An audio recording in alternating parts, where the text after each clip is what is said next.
The wisdom literature of the Apocrypha sets the tone for our being together in this place at this time. Listen as I read from Sirach. My people, shed tears over a dead man, and intone the lament to show your own deep grief. Bury his body with due ceremonial, and do not neglect to honor his memory. And then be comforted in your sorrow, for grief can lead to death. A grief-stricken heart undermines your strength. Let grief end with the memorial, for a life of grief oppresses the mind. Life gives us no more difficult task than that of dealing with the death of someone who was very important to us. And John Kingsbury Frost was very important to us, or we would not be here. I am glad that I lived at a time and worked at a place where Jack Frost's life intersected with mine. He was, to me, the epitome of a true gentle man, a conscientious teacher, and a capable physician. Above all else, he was a man of great faith. The frequency and the intensity of our relationship reached its highest level during the last months of his life. After he was diagnosed with a life-threatening illness, Jack and I had frequent conversations about the meaning of it all. He had many questions, but he had no doubts about his own personal faith, a belief system that carried him through difficult and frustrating times. Jack wanted so much to get well because he had so much that he wanted to do.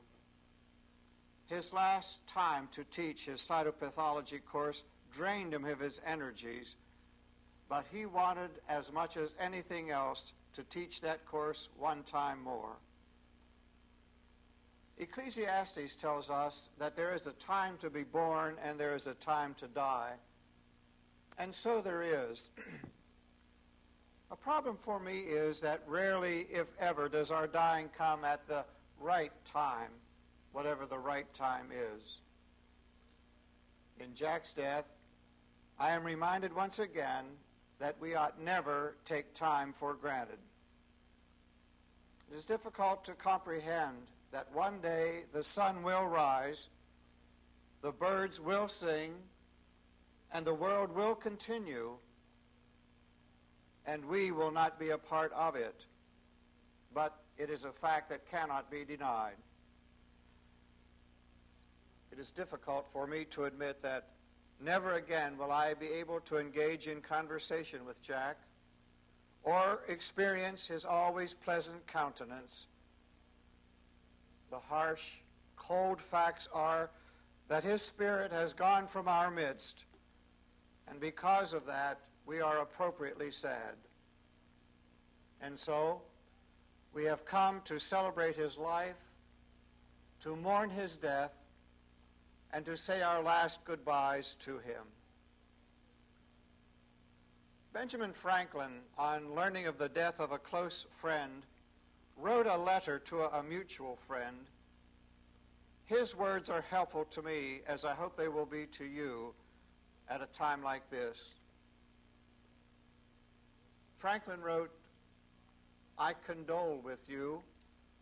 We have lost a most dear and valuable relation, but it is the will of God and nature that these mortal bodies of ours be laid aside when the soul is to enter into real life.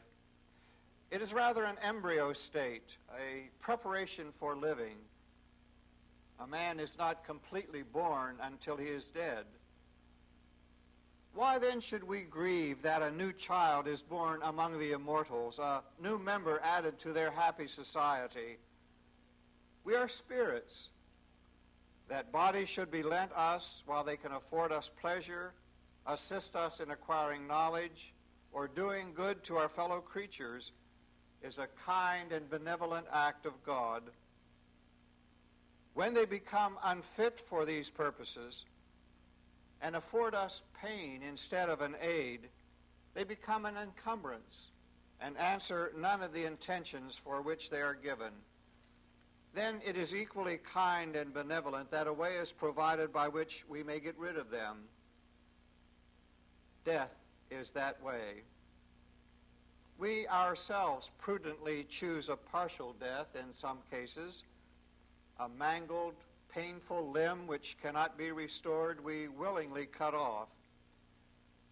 He who plucks out a tooth parts with it freely, since the pain and the possibilities of pain and diseases it was liable to are capable of making him suffer. Our friend, Jack in this instance, and we are invited abroad on a party of pleasure that is to last forever. His carriage was ready first, and he is gone before us. We could not conveniently start together, and why should you and I be grieved at this, since we are soon to follow and know where to find him? Adieu, Benjamin Franklin. Jack has completed the journey from which none of us shall be exempt. I am convinced that because of his faith, it was a good trip for him.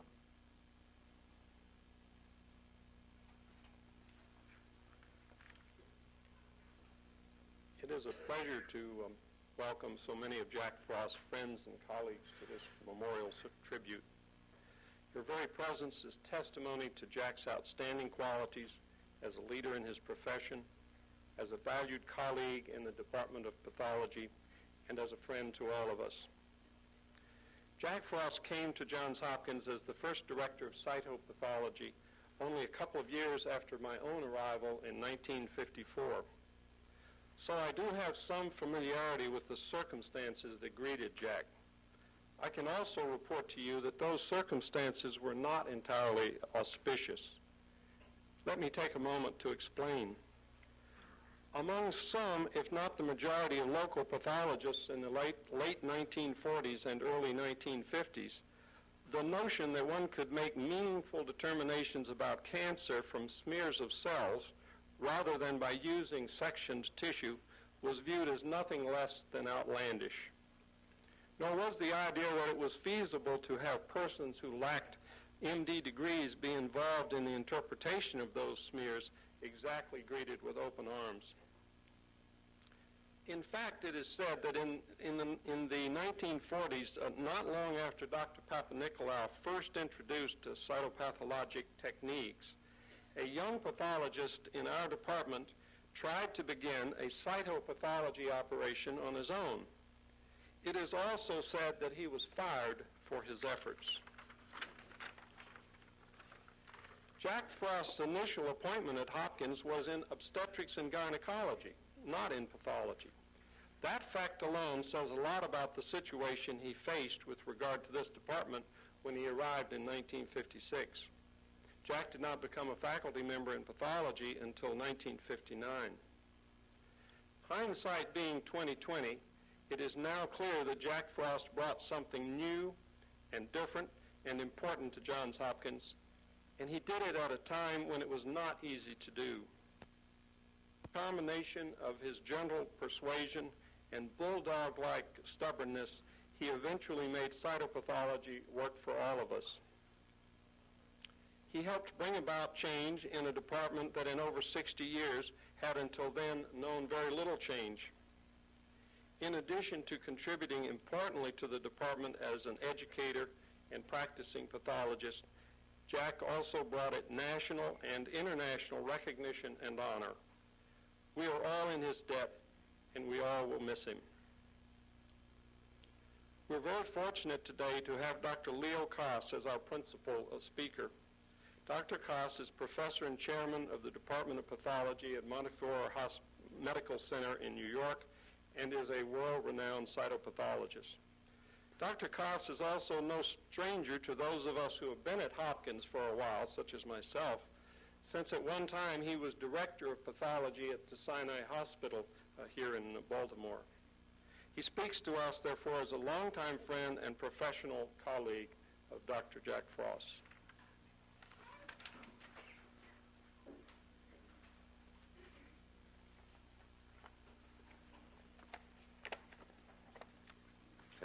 Dr. Yardley, and Mrs. Frost, ladies and gentlemen. First of all, would like to express my deep gratitude to all of you for having asked me or given me the opportunity to pay homage to the memory of my friend, Dr. Frost. I was in Vienna just about 3 weeks ago during the international tutorial of cytology in which Jack was scheduled to participate. I can assure you that he was very much missed and remembered on this occasion. As you all know, and as Dr. Yardley has just told you, his name and reputation vastly transcended the borders of the United States. In his chosen field of cytopathology, he was a world-renowned, towering figure whose influence and example will live forever in the memory of his friends, colleagues, and students. To grasp exactly the role that Jack played in the development of cytopathology, and some of it was already alluded to by Dr. Yardley a minute ago, we have to step back to the year 1941, when a virtually unknown investigator named George Nicolaus Papanicolaou published together with the gynecologist Herbert Trout their first observations on cytology of the uterine cancer. A book on this subject was published in 1943. Papanicolaou's primary interest was in the menstrual cycle of rodents. His major prior contribution, made in 1917 with the anatomist, Cornell anatomist Stockert, was the observation that the stages of the menstrual cycle in guinea pigs could be defined in vaginal smears obtained by means of a small glass pipette and fixed and stained by a procedure that he developed. Thereafter, Papanicolaou proceeded to study the cytology of the menstrual cycle in the woman, also by means of vaginal smears. It is in the course of these studies, apparently in 1924, that he came across strange cells that he didn't know the significance of. He therefore asked James Ewing, who was at that time the professor of pathology at Cornell and chief of pathology in Memorial Hospital, what these cells could represent, and Ewing thought that they could possibly represent cancer cells. Papanicolaou presented his first observations in 1928 during a meeting that was incredibly entitled A Conference on the Betterment of the Human Race, sponsored by the Kellogg Foundation in Battle Creek, Michigan. He was apparently totally unaware that a Romanian pathologist, Aureli Babeș, described the use of cervical smears in the diagnosis of cervical cancer as early as 1927 and published a major paper on this subject in a French publication, Presse Médicale, in April 1928. In 1938, Papanicolaou joined forces with Trout under circumstances that I would like to describe to you but have no time to do so. And Trout systematically provided him with material on which the incidental observations could be confirmed and subsequently published in 41 and 43. The most surprising conclusion of this work had to do with the discovery of clinically occult cancer of the cervix and the endometrium. The suggestion, made in 1947 by J. Ernest Eyre, a Canadian gynecologist, that a direct sample from the uterine cervix obtained by means of a wooden spatula was not only easier to process, but also reflected better the underlying pathology of the cervix, proved to be a major step forward. Henceforth, the pap smear, which probably should be more correctly known as the Pap-Trout-Babeș or Pap-Trout-Eyre smear, became the standard of cancer detection unto today, there being no other method of prevention of invasive cancer. As Dr. Yardley just mentioned, most practicing pathologists, let alone the academic departments of pathology, did not perceive the benefits of the method, Johns Hopkins not being the exception. While some centers of cytology were established, notably at Cornell, at Papa Nicolau, at Memorial Hospital for Cancer, initially not under the auspices of the Department of Pathology, but under the auspices of the Strang Cancer Prevention Clinic. At the Western Reserve University, under the late Dr. James Regan, in San Francisco, inspired by Trout, and elsewhere. For some years, the principal promoters of the method were clinicians. Soon, the value of cytologic diagnosis in organ systems other than the female genital tract became evident, most notably for the diagnosis of cancer of the lung and the urinary bladder. It may appear quite incredible to this audience that the resistance of pathologists continued for several more years. Just to give an example, the first formal scientific group formed in the United States in 1952 was known initially as the Inter-Society Cytology Council and had in statutes the provision that the presidency would rotate among clinicians, pathologists, and cytologists. Today, the organization is known as the American Society of Cytology, and Jack Frost was its president in 1964-65. This brief story of the early developments in cytology had a direct bearing on Jack, who came to Baltimore in 1956 from San Francisco, where he was a faculty member in the Department of Pathology. He was introduced to cytology by Herbert Trout, who moved to San Francisco from New York as chairman of obstetrics and gynecology, and continued to actively promote cytologic detection of cancer of the cervix and of other organs. He inspired a clinician whose name was Seymour Farber to start a study on cytologic diagnosis of lung cancer, and Dr. Frost actively collaborated in this study, and in a book that Farber and several co-workers published in 1950, they acknowledged Jack's participation in the project. Dr. Eileen King, still in San Francisco, who herself became a renowned cytopathologist, recently told me that it was Jack who introduced her to cytology. In Baltimore, Dr. Frost, as was just mentioned, initially held 2 half-time appointments, one at Hopkins, under the auspices of the Department of Obstetrics and Gynecology, and the other at the University of Maryland, as an assistant professor of pathology. Neither institution thought much of cytology, let alone of the need to have a full-time person practicing it. It is really a tribute to Jack's dedication, patience, enthusiasm, and many other qualities that he uniquely had that finally led to the establishment of a first-rate cytology unit as Hopkins in the Department of Pathology. Within a few years, Dr. Frost assembled an excellent team of scientists and diagnosticians, which include the current head of the laboratory, Dr. Erzan. The dedication of his technical staff was legendary, as Mrs. Howden will undoubtedly tell you. He established a school of cytotechnology whose graduates were sought after throughout the United States and Europe. He also organized 2 major research teams, one to conduct the Johns Hopkins component in the National Cooperative Study on Early Lung Cancer Detection, his lifelong interest, and another with Dr. Norman Pressman, which rapidly established itself as a major force in image analysis. In my judgment, however, his greatest accomplishment was the creation of the now famous Annual Institutes for Pathologists, which spread the gospel of cytopathology throughout the United States and verbatim the world, as they attracted people from all continents. I believe that Jack did more to introduce pathologists to cytology than any other person.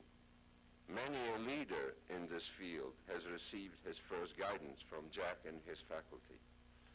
Jack taught, inspired, led, and his enthusiasm was infectious.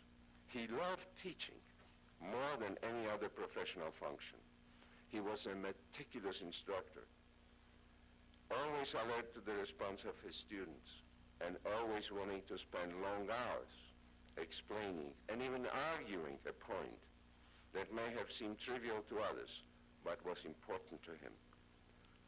More than anything else, I believe, this teaching function contributed to his immortality, because the only way in which we can perpetuate ourselves is in planting in others the seeds of our work. Truly, as the Latin poet Horace once said, non omnis moriar, we shall never die completely so long as our thoughts are perpetuated in our students and in our students' students. I was privileged to be a frequent guest faculty in these exercises, starting with the very first institute that took place in 1959. I have many memories of these encounters, which initially comprised a small invited faculty and subsequently was limited to one annual guest. I would like to share some of these memories with you. During my first visit at Hopkins, Jack introduced me to the legendary Dr. Arnold Rich, then the chairman emeritus of pathology, who was very gracious to me and commented at length on Jack's contribution to the department. This was in the early days of cytology at Hopkins. Jack was extremely serious about the institutes and often suggested to his faculty a good night's rest because of the need to preserve the energies for the next day's teaching duties.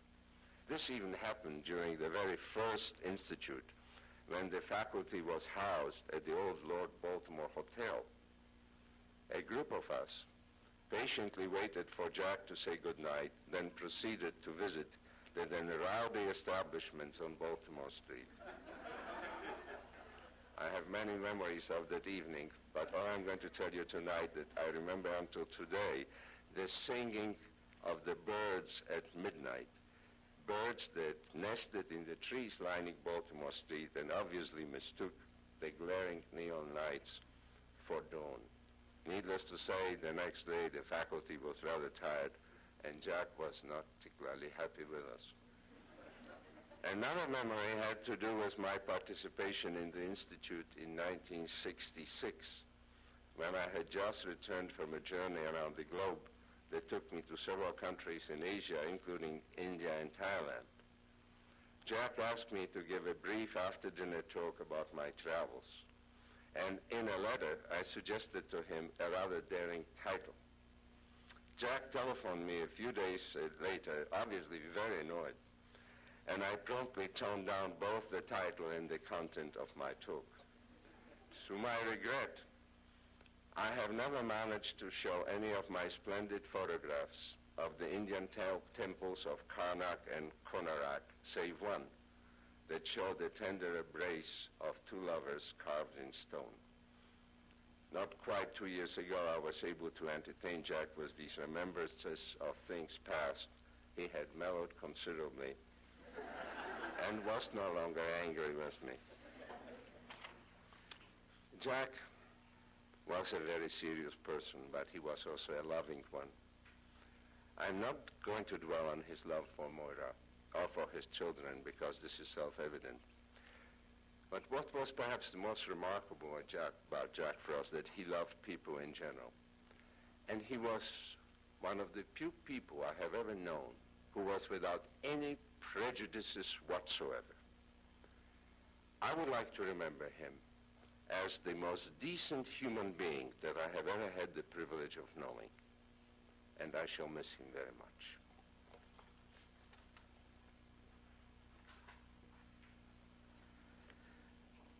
I first met Jack Frost almost 30 years ago. I was attending the cytopathology course, the second postgraduate institute for pathologists on clinical cytopathology. Cytopathology was then a nebulous field to many pathologists, but not to Dr. Frost. He believed that cytopathologic diagnosis can be as reliable as tissue diagnosis if one requires the knowledge and uses it judiciously. His teaching was convincing, and his enthusiasm was contagious. I started my cytopathology fellowship at Hopkins the following year. While most of us worked long hours, he worked longer. He was inexhaustible. I remember our first talk when I started. He said to me, you may perhaps want to leave a little earlier some Saturdays if you have a heavy date or something.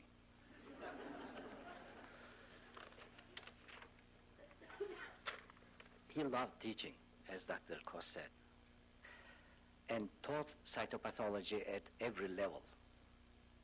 Thousands from cytopathology, cytotechnology students to pathologists learned cytopathology from him. Jack Frost was a gentleman.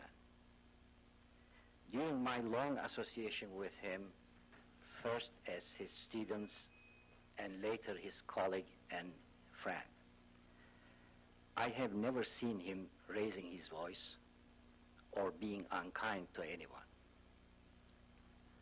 He was supportive and loyal to his friends, colleagues, and employees.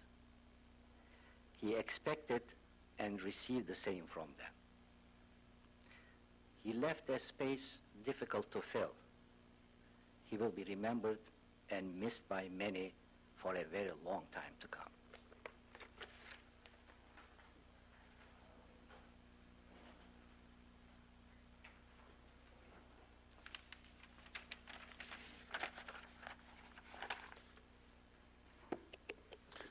It was my privilege to work very closely with Jack for many years on the Johns Hopkins Lung Project.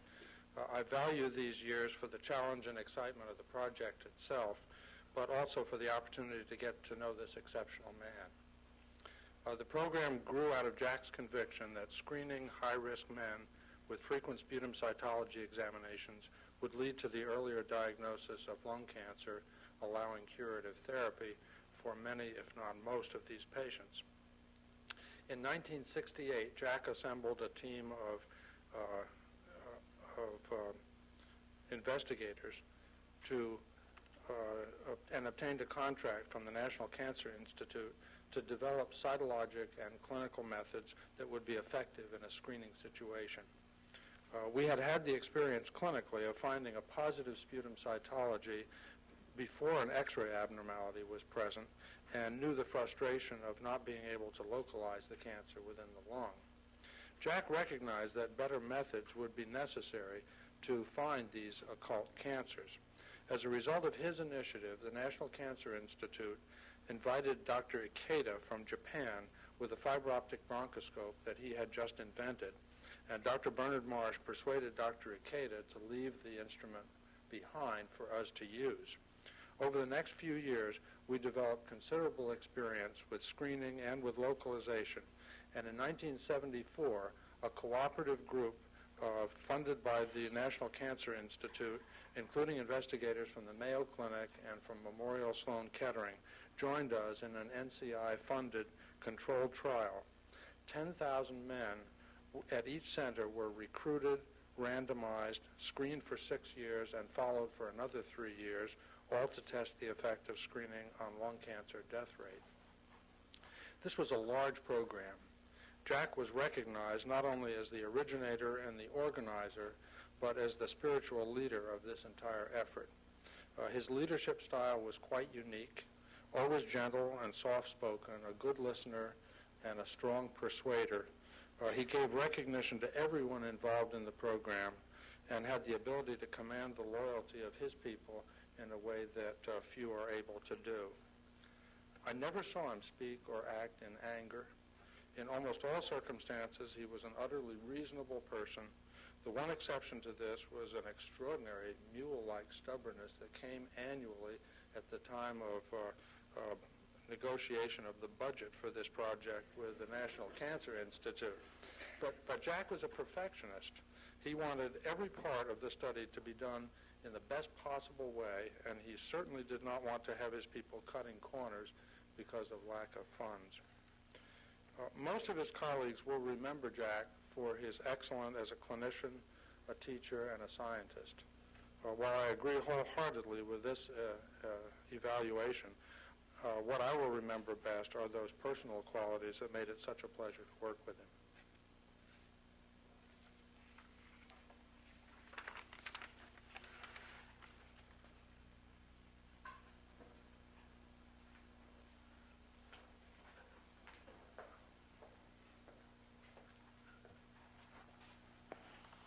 As one of the youngest of his professional colleagues, I was most drawn by the visionary qualities of John K. Frost. In the development of the quantitative cytopathology laboratory, Jack wanted to reach beyond human visual analysis for the cytologic and histologic detection and diagnosis of disease. He was able to see that the emerging discoveries in optics and electronics would allow us to analyze cells and tissues with increased accuracy, sensitivity, and objectivity. He was the first to transmit televised microscopic images for education and consultation using laser beams and the CONSAT satellite. He was also the first to describe a device for sorting cells from a suspension onto microscopic slides. This amalgam of flow cytometry and image analysis will likely be the basis for major advances in automated cytopathology. Jack was well ahead of his time. Much of the insight that Jack applied to the early detection and diagnosis of lung cancer had been based upon morphologic differences between cells.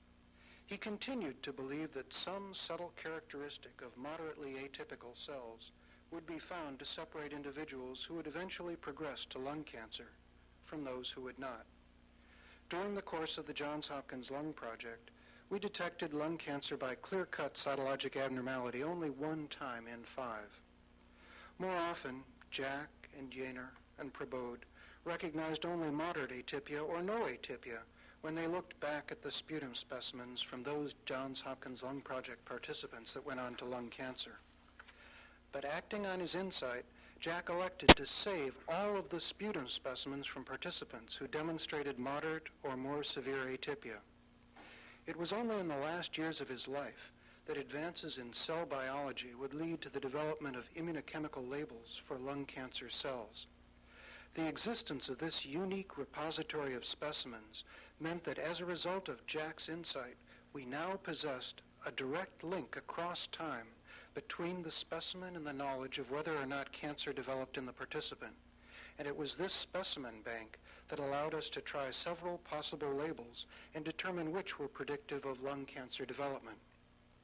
To recognize Jack's seminal contributions to this field of cancer marker detection, we are in the process of forming the John K. Frost Center for Imaging of Cells and Molecular Markers.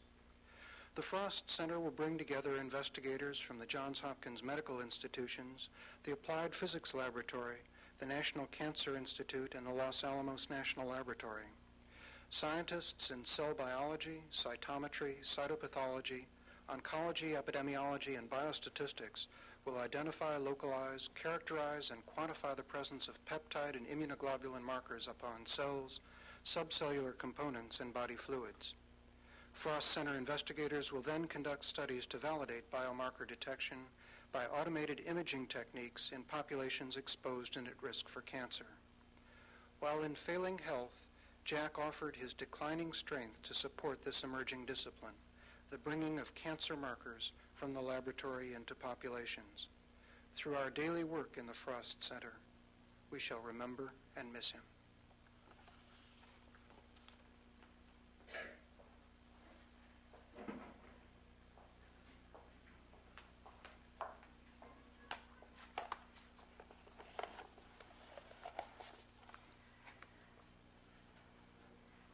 How can I compress 30 years of memories of John Kingsbury Frost into this one brief tribute? He who delivered me from suburban housewifery, who broadened my horizons, who opened up career avenues that carried me as far as ancient Persia and as near as the halls of this beloved institution to which he gave a large part of his life. It wasn't hard to get frosted.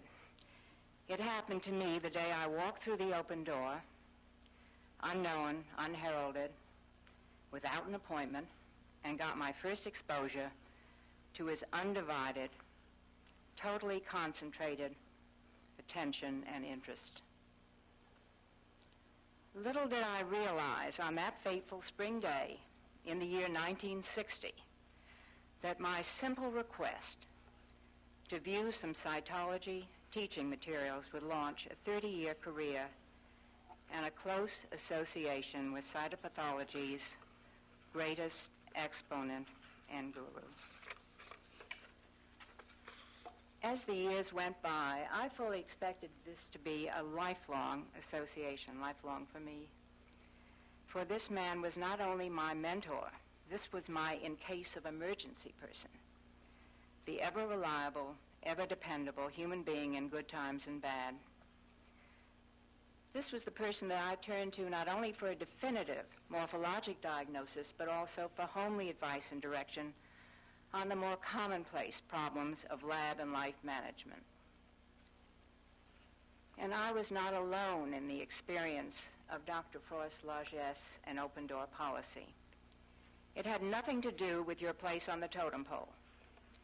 From the most recently hired employee to the most exalted VIP, Dr. Frost was there for all of us. He was always approachable if you could catch up with him. In the halls, in his slide makeup room, before or after a lecture, or in his office. And he always had time to listen and counsel, no matter how high the piles of unfinished manuscripts with looming deadlines, the voluminous correspondence, and the phone messages to be answered. As someone has said several times over today, people were what mattered to John Kingsbury Frost. And if a disorderly desk is the sign of an ordered mind, Dr. Frost was the test case. No mind was more orderly than Jack Frost. He was the supreme organizer. And I'm not just alluding to the incredible and the detailed organization of his postgraduate institutes and workshops. You should have seen him setting up the AV system for a lecture. Ask Jack Kirby or Gene Ford. Or cleaning up after a lab picnic. Ask Sue Shudd. Or Tommy if she were here. Or loading Moira's dishwasher. Ask Moira or me. That same gift of organization, and more particularly observation and visual perception, made Dr. Frost the consummate teacher. He had a gift for taking the complex and making it simple. His basic concepts became the Bible of cytopathology, fleshing out everybody's cytologic skeleton, giving confidence not only to the novice, but also to the seasoned cytotechnologist and cytopathologist, who suddenly or gradually saw the light and found some order in the chaos of criteria that had heretofore seemed elusive and often even inapplicable or inapprehensible. And as Dr. Tachman mentioned, Dr. Frost was also something of a visionary, a dreamer, who dreamed big dreams, saw the big picture. He saw the forest and the trees. Nothing was beyond the realm of his great expectations if an interesting case came across his stage. He didn't hesitate to ask for 500 or 1,000 extra teaching slides, even more than that sometimes. And if we only came up with 50, he appeared satisfied. If he wasn't, we never knew it. He gave us a job to do, but he never stayed on our backs to ensure completion. He simply expected more of himself than anyone else, and thus became our role model. Dr. Frost was innovative, too. Everything had multiple uses and possibilities, and everything was subject to change. Ask Shirley. The curriculum, the teaching file, the packets, the institute and workshop protocols. Nothing was sacrosanct. He even tampered with the Iranian timetable, eliminating Chorte Badazor, Farsi for the afternoon siesta, that usually lasted from 1 to 4. He did this in order to proceed nonstop through our daily course schedule. And nobody protested, not one registrant, except Sue and me. Sue Shutt, is she here? We rather enjoyed our long, leisurely luncheons in a Persian garden with Najmi Movahedi, who was our Iranian confrere and our hostess with the mostest. And what phenomenal, focused energy Dr. Frost had. Anyone who's ever attended a postgraduate institute which began at 7 in the morning with laboreakfast, that was the term he coined for eating donuts and drinking coffee while looking through the microscope, proceeded with non-stop marathon lectures, and ended with a discussion of unknowns as late as 10 in the evening, can witness to his amazing stamina. A stamina he exhibited to the end of his life, giving his last postgraduate institute between bouts of chemotherapy and attending the graduation exercises of the cytotechnology class of 1990 on the morning of his final admission to the hospital. Finally, let me use the word devotion in describing John Kingsbury Frost. This was a man devoted to his career. Just review his 43-page resume. This was a man devoted to his staff. Just ask any of us who mourn him. This was a man devoted to his family. Ask his wife Moira, any one of his 7 children, who had a direct telephone line into his private office.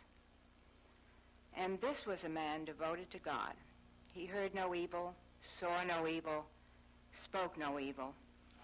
He walked humbly through life, knowing that life is not the private matter of an individual, but how we use God's time in God's world. In closing, I'd like to read a simplistic little poem I recently came across that seemed to capture the character of this very complex man. It's entitled, I Have a Joy. I have a purpose, growing. I have a goal, glowing. I have a hobby, giving. I have a song, living. I have a mission, teaching. I have a love, teaching. I have a calling, caring. I have a joy, sharing. And so, to John Kingsbury Frost, physician, teacher, friend, who reached and taught and shared and cared, I offer this memorial tribute.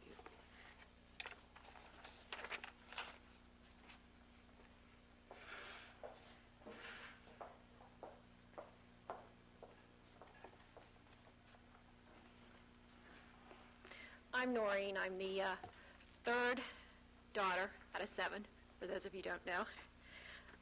First, I want to thank you all for coming here today to remember my dad. I think he would be a little embarrassed about this because he really was quite a humble person. I also want to take this opportunity to thank you all for your support, your love, your caring, your comfort that you've given us all. You gave my dad and you've given us all in the last 10 months.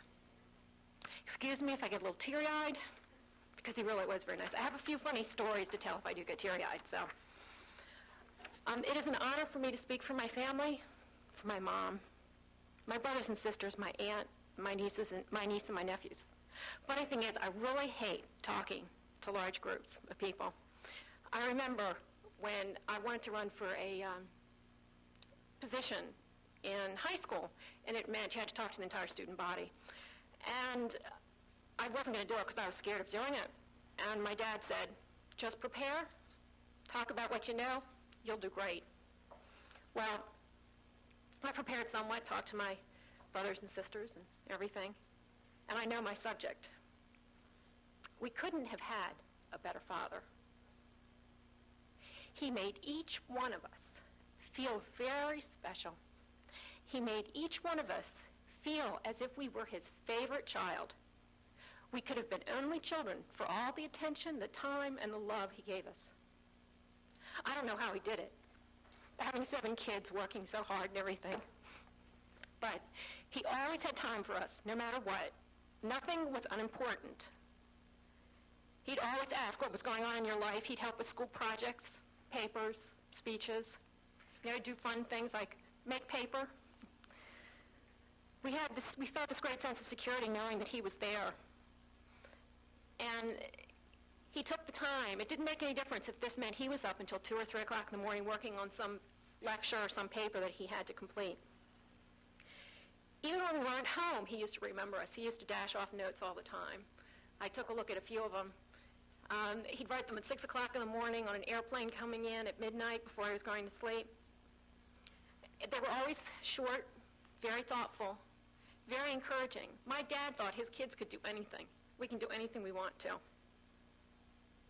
I understand that from time to time, actually I had a few long letters, and I understand he sent my brother James an 8-page letter once. So there were times that he did go into great detail. He was a very feeling person. When you'd hold his hands, he'd hold yours and he'd squeeze. He'd squeeze it affectionately. When you hugged him, he'd hug you back, and you'd be the first one who'd let go. When you needed him, he was always there. We were a very close-knit family. I didn't realize how great my parents were until we got out. We were very sheltered when we were little. When I was about in middle school, we'd start going over and visiting, staying overnight at friends' house. And I could see other moms were concerned with their bridge games, their friends, their clothes, their trips, their lunches and dinners and such, and they sort of worked their kids in around. Not my mom. Kids, I don't know how she did it with 7. When I was in high school, I went over to a friend's house, and the friend asked her dad to drive us to the movies that night. He was watching television. He said he didn't want to be disturbed. And that's when I first realized how much my father really loved doing this stuff. He loved. If you ever asked him to do anything, he would even sometimes anticipate what you were going to say because he wanted the opportunity to do it. He would pick you up, he'd drive you anywhere, he'd drop you off in the middle of the night. He'd take you to the garage in the morning. He'd get up an hour early to take me to work or to take me to the garage when I needed it. Anything he could do, he was always jumping up to help. When you were close to him, you could feel his gentleness. Never had foul language, never used any foul language. He always reasoned. He didn't get mad. Now, there are a few times he would get upset, and you knew that you did something really wrong if he got upset. And you knew that usually it was something that you knew was wrong, and you chose to do it. But even then, he would work with you, and he'd work it out. My parents were pretty strict. I think they got a little softer when they got older with the little kids. But they were strict about bedtimes and dating and schoolwork. They wanted to know where we were going, who we'd be with, when we'd be back, and all those sorts of things. But they also encouraged us to go for all challenges of life. Anything in school, camping, scouting trips, dances, forensics, music, sports, travel, whatever. They really wanted us to strive, and they wanted us to have independence once we're prepared. It really is a great feeling to have a dad and a mom and a family like I have. I travel quite a bit now, and it's always sad when I come off of airplanes because when we were little, in high school and even in college, my parents would always take us right to the gate where the plane was, and they'd always be there to meet you when you got off. So now there are many times I get a little sad because every time I come off an airplane, I expect to see someone there, and I never do. But once I remember, Daddy had to rush off someplace as he was always busy, and I was going to California, and I was in college this time. He took me to the airplane, and then I got on the airplane, and I was taxiing out, and I was saying, "Who is that person out there?" My father had gone to the airport parking lot, and he had gotten a big map of the United States and had written a mark to show where I was going to be flying. And there he was, waving, and I'm sitting here going, oh boy, how could this person do this? It was so nice for this person to do this, and he did it twice. He did it when we were taxiing out, and he did it when we were taking off because he didn't know which side of the airplane I was on. He loved my mother very much. Possessions were never the most important things to them. My parents gave up a lot for my dad to pursue his area of medicine, and also they gave up a lot to raise 7 kids, and we're very grateful. But I really think that they are compatible.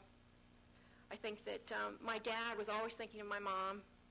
Even when he was in the hospital, my mother left, and he was coming over for me to whisper in my ear and to tell me that he had started getting a birthday and anniversary present for her. And so I had to finish and continue to get the present for him. I never could figure out how my mother worked it. My dad gave her a present every occasion, Christmas, all these sorts of things, her birthday. Every time any of us had a birthday, she got a present because she was the one who brought their children into the world, which is really sweet. And I could never understand why she got a present on my dad's birthday. We tried for years and years to figure this out, and then she finally let it out and let it slip to say that was the day they got engaged. My brothers-in-law say that he was a very hard act to follow. They said that he was admired by anyone and everyone who met him. He had great patience, and he made them feel just like his son. I was really glad that he was able to enjoy being a grandfather. I asked my niece and my nephews to say something about the grandfather, and since I can't paraphrase it, they said it so well. Anthony said he was a good influence on everyone who knew him. He was a man that we all felt very comfortable with. Maura Ann said Poppy was a very loving man. He took time out for each and everyone he knew. He made everyone feel loved. He always took time out of his busy schedule just to listen to someone or make them feel special.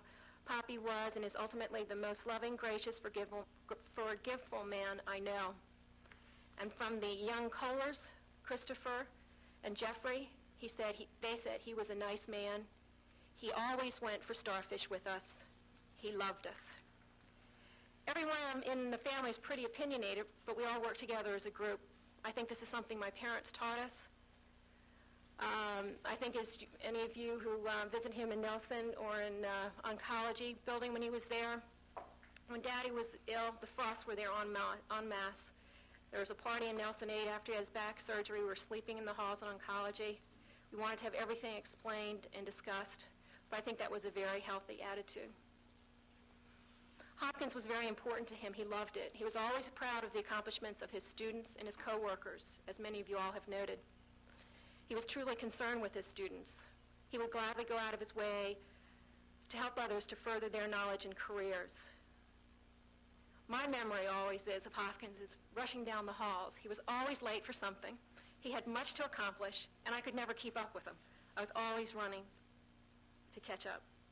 I want to take this opportunity to thank all the people involved with his care, the staff, the technicians, the nurses, the doctors. He really was very proud of you all. Daddy was a very religious man. After much studying at that very liberal school at Berkeley, he changed from an Episcopalian to Roman Catholicism. But he never forced his religion on anyone. He was very devoted to Mary. He was respected for his beliefs. He lived his faith. My only consolation about his death is that if there is a heaven, and I'm not a theologian, if there is a heaven, he's there. We keep trying to figure out what made Daddy the way he was. I try to emulate him. I can't come close, but we keep trying. Can't decide whether it's his upbringing in the Midwest, his loving and understanding parents. In fact, he was a Boy Scout and he was always interested in everything. He always loved adventure, learning. He had a very corny sense of humor, told corny jokes. He liked simple fun. But I'm not saying he was perfect. He was always late, trying to accomplish too much. We were never sure when he was going to come home. He used to say, "Well, I'm leaving." And we'd see him 3 hours later. So we used to ask, "Now, what stage are you? Are you sitting at your desk? Do you have your hat on? Are you standing by the door?" Mother tells the story of the fact she called the police one night because my father hadn't shown up when it was 2 or 3 o'clock in the morning. They found him sound asleep in his desk with his hat on. He was asleep. We're lucky to inherit what we've inherited. There's the Frost eyes. Sorry, John, I think you got the widow's peak. I think I got his memory or lack thereof of remembering names and birthdays and things like that. But to look on the bright side, we were lucky to inherit looking on the bright side, the positive side, the good. It makes you want to smile. He used to find the areas of agreement and work from there. He was He was a great father and he was a great husband. He didn't do things because he should, but because he wanted to. He never thought of himself first. He tried to bring out the best in everyone. He succeeded in most, but not all. He found the good in each person. He looked past people's faults and helped that person see his or her special gift, and he would fuss over that special gift. He always centered conversations on others, not himself, and he showed great interest in what you were saying. He was a quiet man. He never forced his opinion or advice on anybody. But if you looked to him and asked him for his help, he'd be full of wisdom, choices, and unending time. He was never pushing, but gently prodding. Not that all things are successes. He used to say, you learn from your mistakes. You ask, can you change anything? Would you do anything different? But forgive your mistake. Forgive other people's their mistakes. Find the good and grow on that. He was gentle, kind, very well respected, and he was loved. There are two things I'd like to read. First, my sister found a poem, which I think is very appropriate, and to paraphrase. There's a special kind of greatness that has nothing to do with fame. It's a touch of divine blessing possessed by a few who make the world a better place, a brighter, more worthwhile place. The truly great people are the ones who smooth the road through life with their wisdom, gentle the storms of life with their caring, warm the seasons of life with their love. They make a difference in the lives of others. Seldom encountered, they are wonderfully special, exceptional, unforgettable people. Many of us would like to emulate Daddy. I, for one. It's difficult. It's a wonderful thing to have had him here for a while. I think one of the readings at the funeral mass was very appropriate. We all try to accomplish this, but Daddy was it. He taught us true love. He was true love. The reading was from St. Paul to the Corinthians. Love is always patient and kind. It is never jealous. Love is never boastful or conceited. It is never rude or selfish. It does not take offense and is not resentful. Love takes no pleasure in other people's sins, but delights in the truth.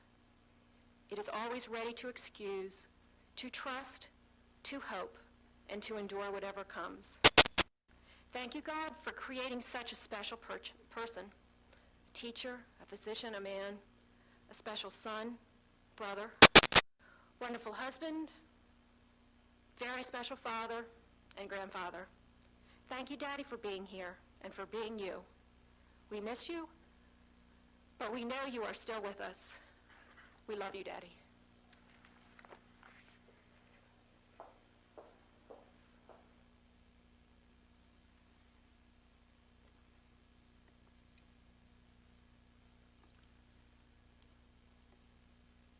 In a moment of silence, let each of us here reflect on one special memory that we have of Jack Frost.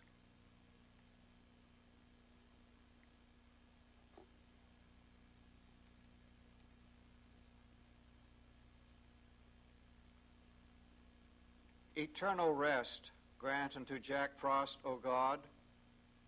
May your perpetual light shine upon him. Grant, O God, that he and all the faithful departed may rest in eternal peace. Amen.